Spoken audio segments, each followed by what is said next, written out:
계속 저희가 누가복음 보고 있습니다. 오늘 우리가 본 성경, 시온자매가 읽어준 말씀은 어떤 한 사람이 정당한 유산 상속을 위해 도움을 요청한 것에 대한 예수님의 반응을 기록한 것입니다. 얼핏 보면 욕심 많고 이기적으로 사는 사람은 결국 천벌을 받는다라는 메시지로 들립니다. 그런데 예수께서는 이것을 한 사람의 부의 문제로 국한해서 이야기하지 않고 상당히 길게 본문 34절까지 좀 더 근본적인 말씀을 하고 있는 것을 볼 수 있습니다. 생각처럼 그렇게 오늘 이슈가 간단한 문제는 아니라는 거죠. 하나님께서 오늘 우리에게 본문을 통해 가르치시고자 하는 것이 무엇인지 함께 좀 집중해서 보도록 하겠습니다. 오늘 예수님의 비유에 등장하는 부자를 살펴보면 나름대로 괜찮은 면이 꽤 많이 보입니다. 첫째는 준비성이죠. 유비무환이라는 말이 있습니다. 개미와 배짱 이야기도 우리는 어려서부터 수없이 많이 들어왔습니다.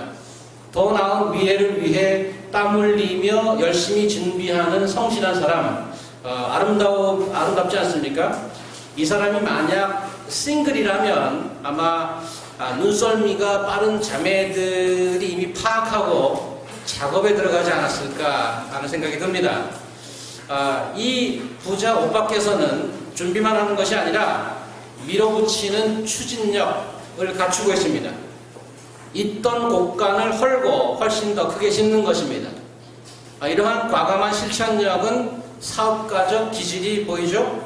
많은 대기업에서 임원으로 스카우트 제의가 들어와도 노하고 자기 비즈니스 할 사람입니다. 자, 이 사람은 준비성, 추진력, 그 외에도 인생을 크게 즐길 줄 아는 통큰 스케일까지 곁들여 있습니다. 열심히 벌어서 맘먹고 완전히 몇 년 동안 할로데이를 갖는 거죠.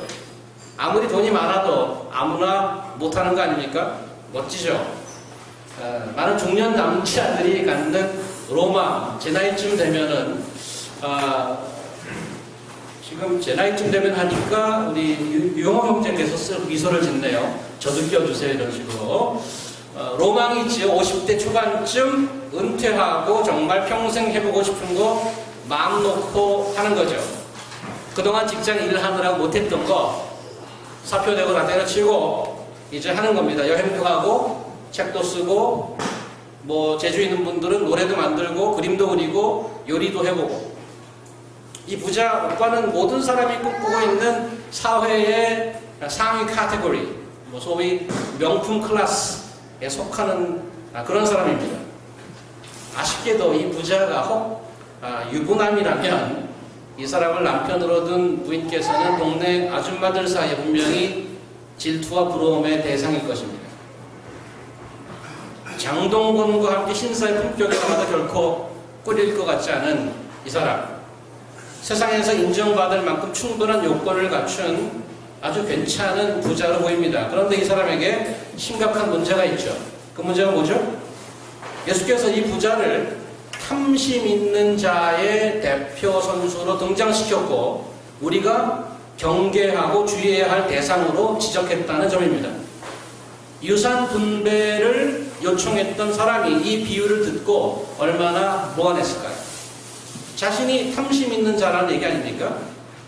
예수께서 왜 그랬을까요? 예수님의 반응이 다소 도가 좀 지나친 건 아닐까요?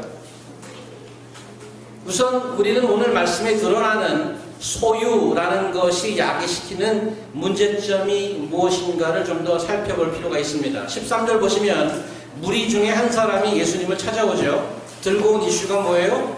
유산 분배에 관련해서 자기 형에게 좀 말 좀 해달라는 겁니다. 이 사람이 유산 문제로 예수를 찾아왔다는 그 사실은 형제가 지금 서로 다투고 있다는 증거입니다.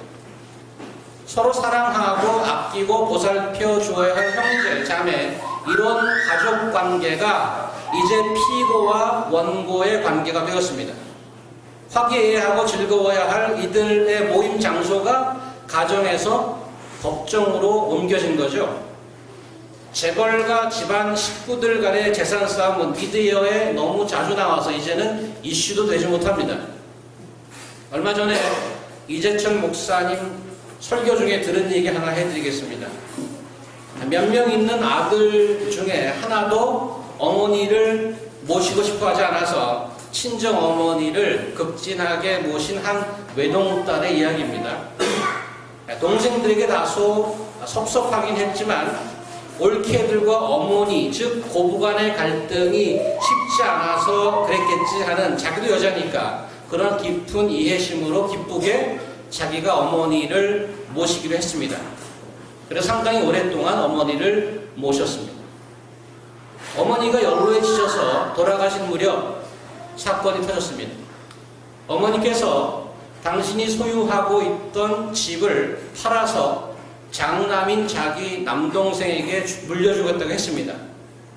그 얘기를 듣는 순간 이 딸의 머리에 피가 거꾸로 솟는 듯 했습니다. 그 딸은 자신의 심경을 이렇게 표현했습니다. 어머니와 남동생 모두 다 칼로 찔러 죽이고 싶다. 이 딸이 유산에 눈이 멀어서 어머니를 처음에 모셨던 것은 절대 아닙니다. 그런데 어머님의 유산이 남동생에게 간다는 말을 듣는 순간 자기 안의 섭섭함이 살의로 드러나 버렸습니다. 도대체 유산이라는 게 뭐길래 사랑해야 할 한 가족을 이토록 비극적인 모습으로 몰고 가는 것일까요? 제 주위에만 해도 가까운 친척 중에 부모 유산 문제로 자녀 관계가 철천지 원수보다도 못하게 어글리하게 깨어진 집안이 있습니다. 유산 상속은 누구도 거부하기 힘든 재산 증식의 가장 확실한 방법입니다. 하지만 안타깝게 재산이 늘었지만 훨씬 더 깊고 귀중한 것을 잃는다는 것을 모릅니다. 오늘 본문에 드러나는 첫 번째 문제는 잘못된 소유는 관계를 파괴시킨다는 점입니다. 예수께서 이 사람의 요청에 답하면서 부자의 비유를 들지요. 여기서 우리는 소유로 말미암아 약이 되는 두 번째 문제를 관찰할 수 있습니다. 본문 16, 17절 한번 보십시오. 제가 잠깐 읽을게요. 또 비유로 그들에게 말하여 이르시되 한 부자가 그 밭에 소출이 풍성함에 심중에 생각하여 이르되 내가 곡식 쌓아둘 곳이 없으니 어찌할꼬.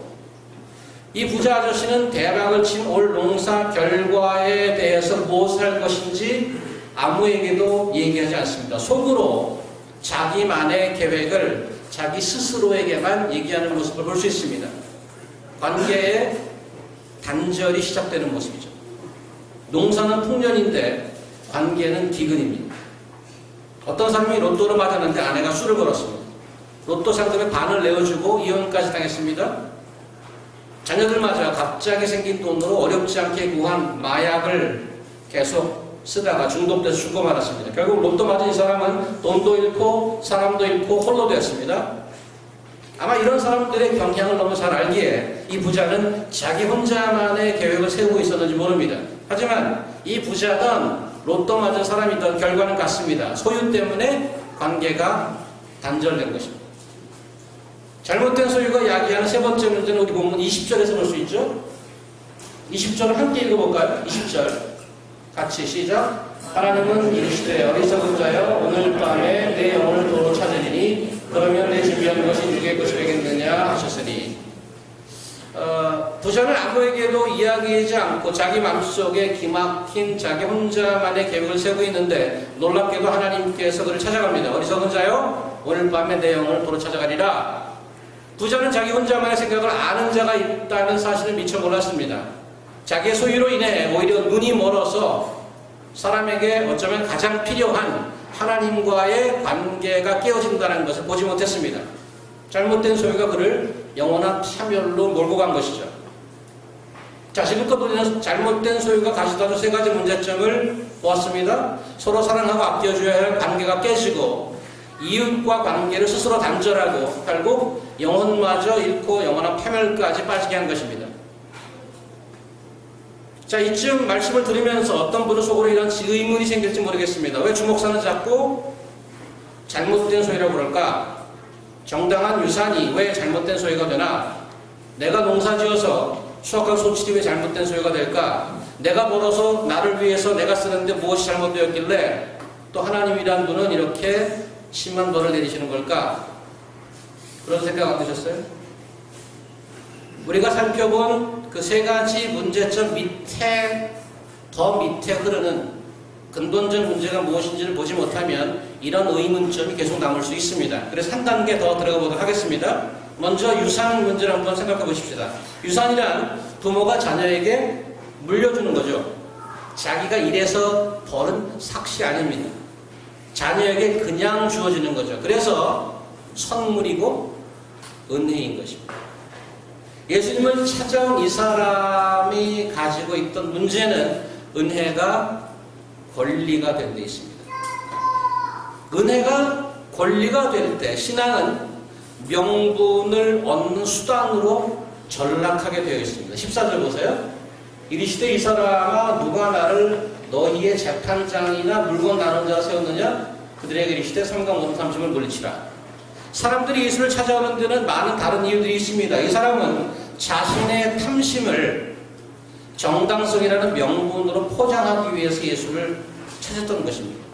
자신의 치부, 속에 들어있던 치부를 가려주고 사람들 앞에서도 명분을 얻을 만한 괜찮은 수단으로서 예수를 찾은 거죠. 그래서 14절에 있는 누가 날 재판관으로 세웠느냐는 예수님의 질문은 사실 이 사람의 아픈 곳을 찌르는 거죠.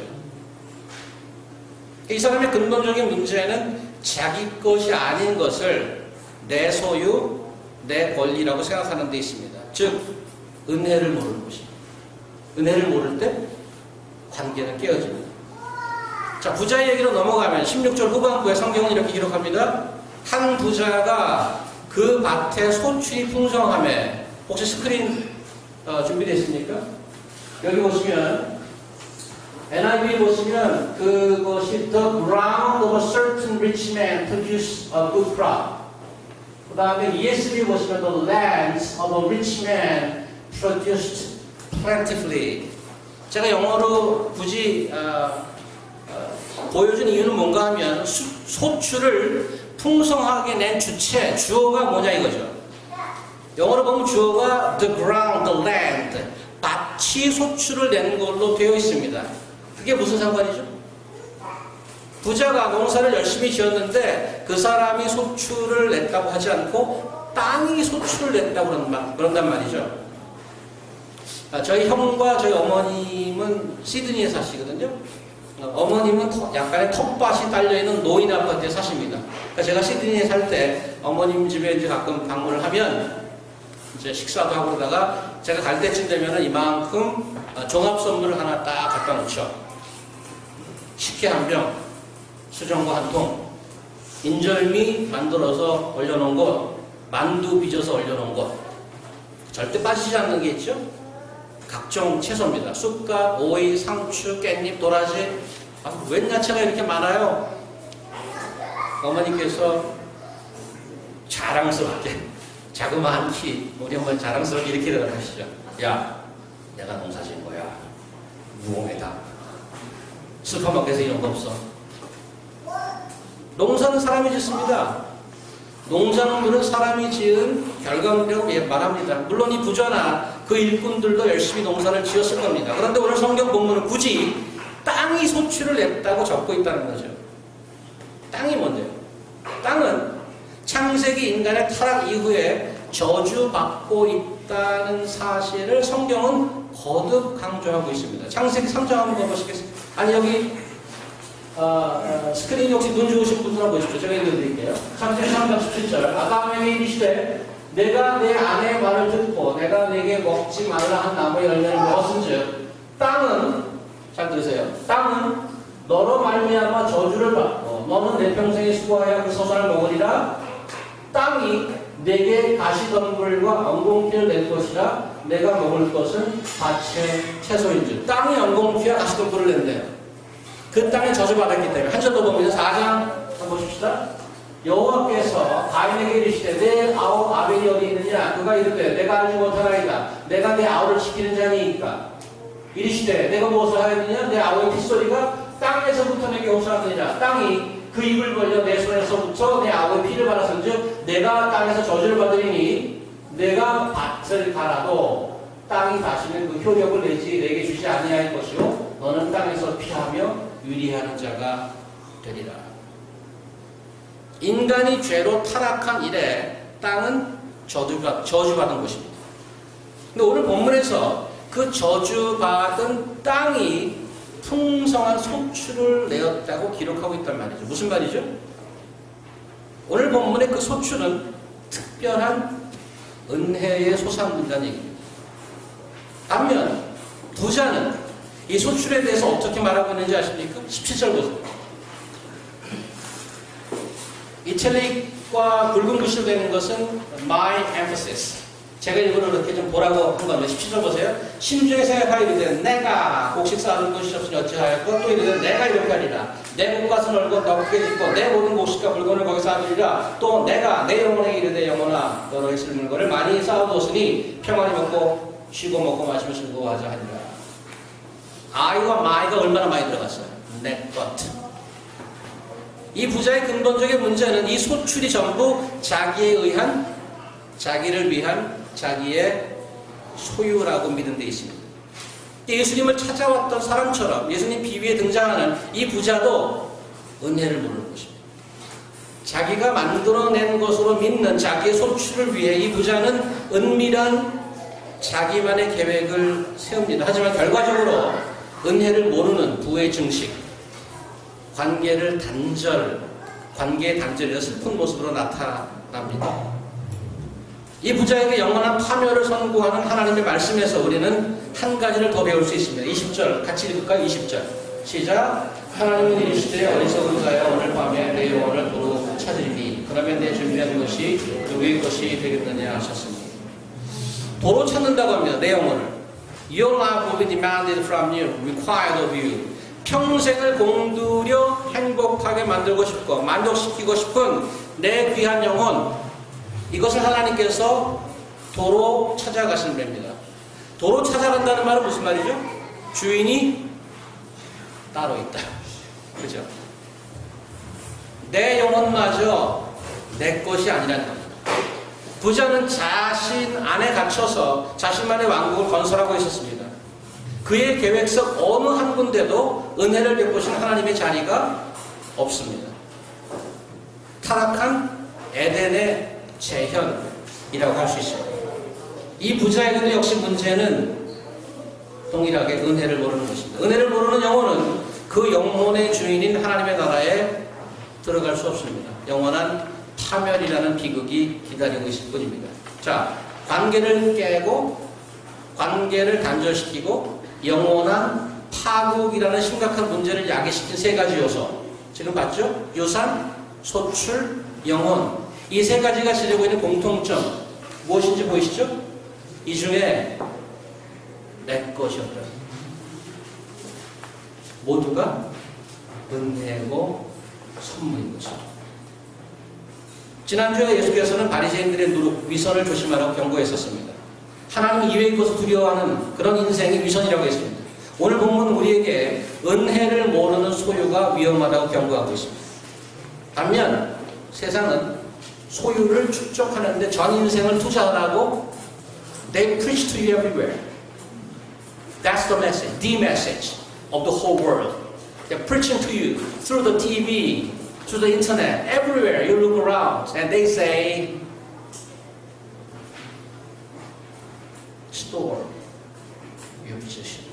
That's the way to success. 수많은 인류가 그 메시지에 아멘으로 화답하며 끊임없이 그 메시지를 쫓아서 달리다가 흰머리가 나는 것입니다.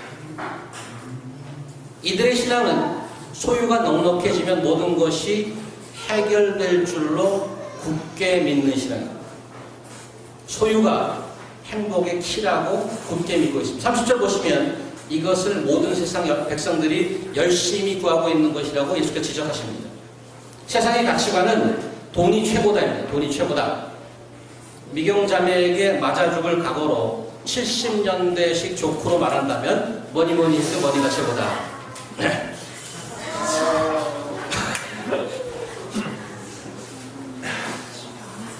심지어 영화도 나오지 않습니까? 돈의 맛이라고.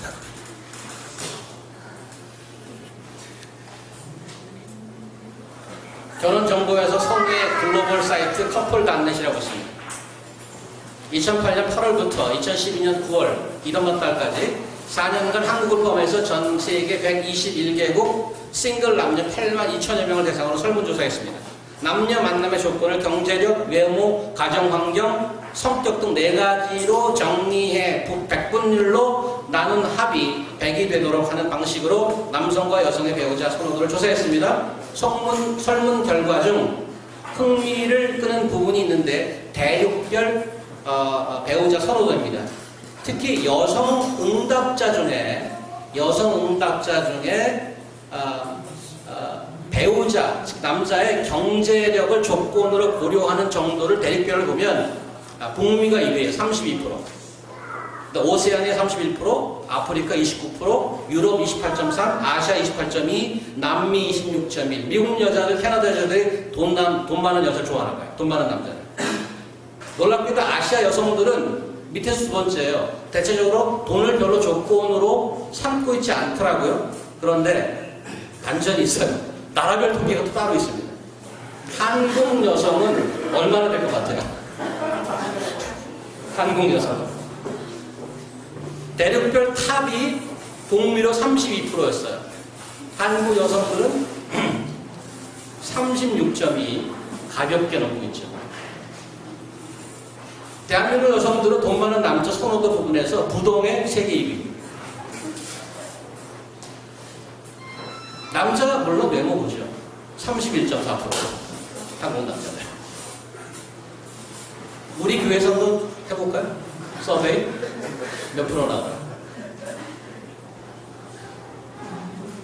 오늘 예수님의 말씀은 소위 창세 이래 온 세계가 추구하는 세계관의 정면으로 도전하고 있습니다. 소유가 넉넉하면 행복하고 기쁘고 만족해야 할 텐데 결과는 정반대가 될 것이라고 경고합니다. 소유 자체가 문제란 말은 아닙니다. 돈과 재산은 가치 중립적입니다. 누구 손에 들려있느냐가 가치를 결정합니다. 은혜를 모르는 소유가 문제인 것입니다.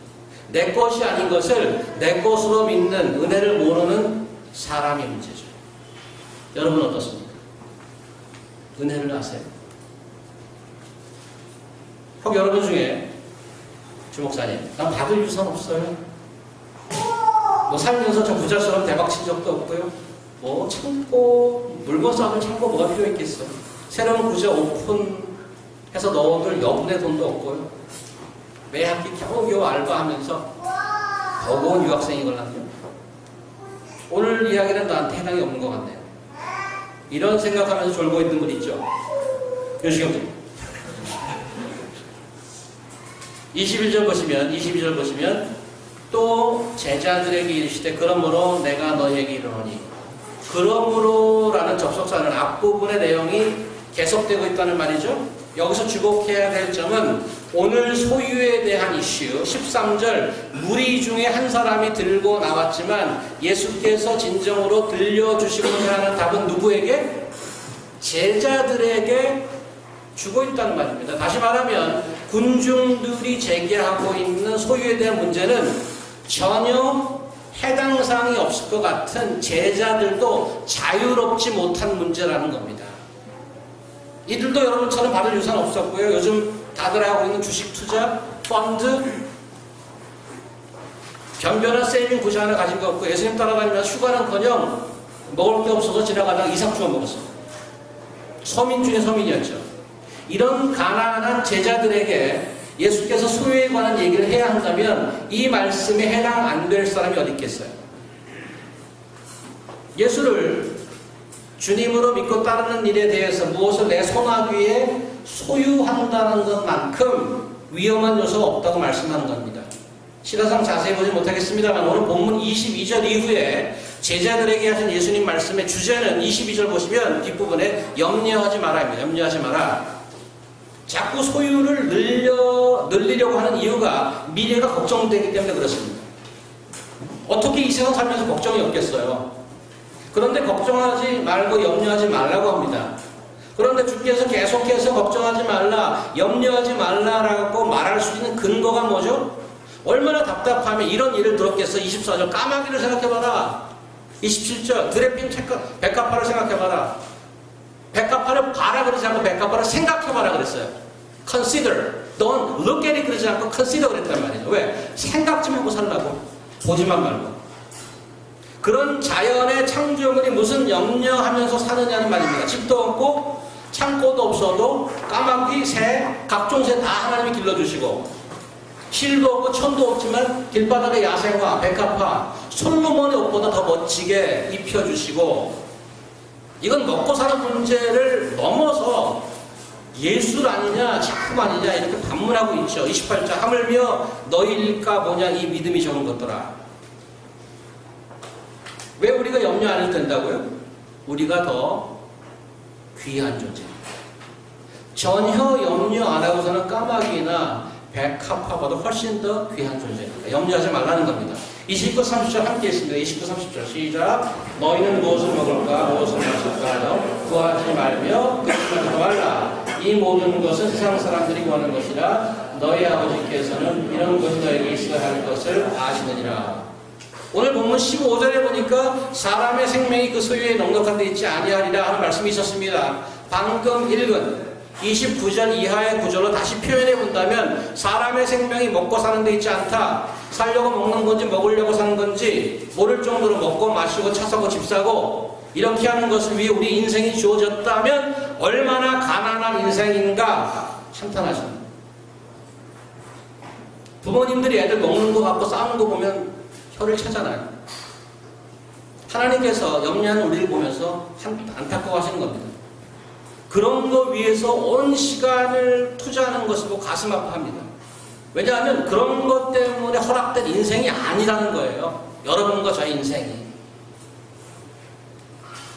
그런 거 필요한 줄 다 하나님께서 알고 계시단 말이에요. 30절 다시 한번 보시면 뭐라고 되어 있는지 자세히 보세요. 이 모든 것은 세상 백성들이 구하는 것이라 너희 아버지께서는 이런 것이 너에게 있어야 할 것을 아시느니라. 누가 우리의 필요를 한다고요? 누가? 너희 아버지가. 까마귀 백합화 얘기할 때는 하나님이라는 단어를 썼어요. 보통 명사. 그런데 여기서 단어를 아마 의도적으로 바꾸신 것 같아요. 뭐라고? 아버지로. 그 하나님이 다 온 천지를 창조하고 다 먹으시는 하나님이 뭐가 된다? 여러분과 저의 아버지가 된다. 우리가 염려 안 해도 되는 이유가 뭐예요? 우리가 귀하기 때문에. 우리가 왜 귀한 거죠? 우리가 그분의 자녀이기 때문에 그렇습니다. 온 우주를 창조하시고 다스리는 그 엄청난 창조주 하나님께서 자신을 우리의 아버지, 너희의 아버지가 너희 있을 걸 다 아신다. Did you know that? Do you really believe that? Really? 자, 그러면 여기서 우리 인생이 무엇을 마실지, 무엇을 먹을지, 어디에 살아야 할지 이런 의식주 문제 해결을 위해서 주어진 게 아니라면, 이런 것은 아버지께서 다 해결해 주시는 거라면 우리의 인생은 무엇을 위해 주어진 것인가? 무엇을 위해 살아야 할 것인가? That's the next question, isn't it? The logical question. 31, 32 함께 있습니다. 31절 같이 있습니다. 시작. 다만 너희는 그의 나라와 구하라. 그리하면 이런 것들을 너희에게 더하시리라. 적은 무리에 무서워 말라. 너희 아버지께서 그 나라를 너희에게 주시기를 기뻐하시느니라. 조금 전에 우리는 하나님이 아버지임을 확인했습니다.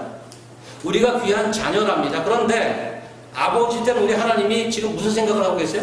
지금 오늘 본문 첫 부분에 무리 중에 한 사람이 어떤 문제를 들고 왔어요? What's the issue? 그 사람이 들고 온 문제가 유산 문제였어요. 그죠? 그 유산 문제에서 예수님 찾아왔는데 지금 읽은 31절, 32절에는 반대로 아버지 되시는 하나님께서 자신의 유산 문제를 들고 우리 자녀를 찾아오시더라는 얘기죠. 이 나라를 너에게 물려주십니다. That's his dream. That's his vision. 하나님이 생각하고 계획하신 나라. 그 나라를 세우고 운영하는 일에 자녀된 여러분과 저의 인생이 사용되어지는 것. That's what he wants. forever. 그것이 우리에 대한 하늘 아버지의 꿈이고 that's his goal. 그 나라를 우리에게 물려주시기를 너무나 기뻐하며 기다리고 계십니다. 이게 여러분과 제가 이 땅에서 살아 숨쉬는 이유입니다. 그런 것 알고 사셨어요? 아니면 아직도 지고 있는 아메리칸 드림 붙들고 있습니다. 여러분의 지금 이 땅에 살아있는 목적, 온전히 알지 못하면 소유, 사업, 학위, 공부 다 헛것이다. 이 땅에서 잠깐 편안하고 박수 받을지 모릅니다. 하지만 주인의 목적을 모르는 인생은 그분의 나라에서는 무용지물입니다. 그래서 하나님께서는 퇴출시킵니다. 처음에 소유에 대한 문제점을 함께 얘기할 때 가장 근본적인 문제는 은혜를 모르는 거라고 했습니다. 여러분 손 확인 한번 보세요. 무엇이 들려 있습니까? 내 것이 있나요? 받지 않는 것이 있어요? 우리 것 하나도 없습니다. 혹시 있다면 그건 모두 선물이고 은혜인 것입니다. 그걸 모르기에 모든 관계에 문제가 생기고 영원한 파멸에까지 몰고 가는 것입니다.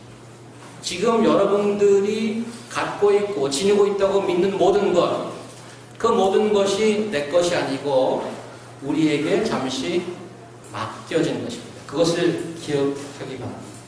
맡겨진 것. 시간도, 돈도, 건강도, 경험도, 지식도, 관계도, 학위도 모든 것이 나에게 맡겨진 것입니다. 누가 맡겼어요? 누가? 주인. 주인이 따로 있습니다. 그래서 어떻게 하라고요? 다음 주에 우리가 좀 더 다시 보시겠습니다 하면서 42절 잠깐 보시면 지혜 있고 성실한 청지기가 되라고 합니다. 우리는 오너가 아니라 뭐예요? 매니저. We are not owner. We are called to be a manager. 그동안 어떻게 사셨어요? 매니저로 사셨습니까? 아니면 주인 노릇 하셨어요? 매니저라는 지혜 있고 성실한 매니저입니까? 주인의 뜻을 잘 이해하고 거기에 맞게 사셨습니까? 아니면 그동안 주인 무시하고 내가 주인인 것처럼 사셨습니까? 여러분이 만약 여러분 인생의 주인인 양 그런 노릇하고 지금까지 사셨다면 그동안 인생이 어땠어요? Have you been happy? 행복하셨어요? 우리가 오늘 함께 본 여러 가지 문제들, 그 문제를 여러분은 살아오면서 경험하지 않았습니까? 관계가 깨지고 스스로 내가 관계를 단절하고 문득문득 미래가 불안해 죽을 것 같은 그런 괴로움이 몰려오고 그게 지금까지 여러분 인생 아니었나요? 여러분이 만약 지금껏 주인인 것처럼 사기쳤다면 속히 제자리로 내려오시고 매니저 자리로 내려오십시오. 주인을 무시하는 종은 위험합니다. 은혜를 모르는 소유가 매우 위험한 것처럼. 자, 이제부터는 여러분에게 맡겨진 모든 것, think about it, consider. 잘 생각해 보십시오. 그리고 계획을 세우십시오. 어떻게 내가 갖고 있다고 믿어지는 것, 나한테 맡겨진 건강, 학위, intelligence, 이 모든 것, 어떻게 영원한 하나님의 나라를 물려받는 것에 사용될지. 사랑하는 CMC 식구 여러분, 오늘 우리는 배웠죠? 우리 인생에 나의 것은 하나도 없습니다. 두려우세요? 그래서 인생 초라해질 것 같습니까? 아니요. 그것을 아는 자가 정말 진정으로 부유한 자입니다. 그런 찬양 있잖아요. 내가 약할 때 강한 되고 가난할 때 우리를 부욕해 하신 나의 주님 감사. 내가 약할 때 강한 되고 가난할 때 우리를 부욕해 하신 나의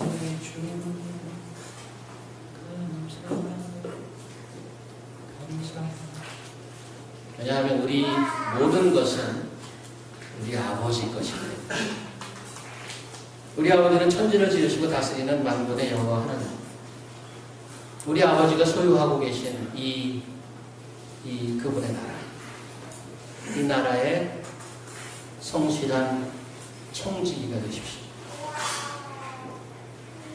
지혜로운 매니저가 되십시오. 이 감격스럽고 귀한 일을 위해서 하나님께서는 저와 여러분을 이 땅에 태어나게 하셨고 그분의 때 고향을 떠나서 이런 태양까지 오게 하신 것입니다. 그리스도의 복음으로 여러분과 저를 한 사람씩 불러내어서 그분의 거룩한 이름 아래 이런 모양으로 모이게 하십니다. 여러분의 인생을 돌아보고 이 모든 세세한 하나님의 간섭하심을 기억하시고 여러분에게 부어진 은혜를 깊이 감사하시기 바랍니다. 이제 그 은혜를 아는 자로 신실한 청지기의 역을 기쁨으로 감당하는 자녀로 매일을 부지런히 살아가기를 주의 이름으로 부탁을 드립니다. 기도하시겠습니다. 하나님,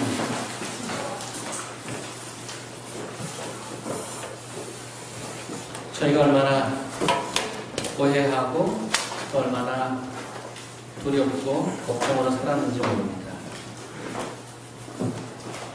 내게 맡겨진 것들이 나의 것인 줄 오해하고 잘못 알고 그것이 없어질까봐 얼마나 불안한 삶을 살았는지 모릅니다. 은혜를 모르는 인생 살았던 것을 주님께 고백하고 이제 모든 것으로 주께 돌려드리기를 원합니다. 그래서 저의 인생을 통해서 하나님 나라가 멋있게 제가 사는 그 동네에 제가 사는 커뮤니티에 임할 수 있기를 소망합니다. 주신 말씀 기억하고 나머지 인생 살아갈 수 있도록 도와주시옵소서. 예수님 이름으로 기도합니다. 아멘.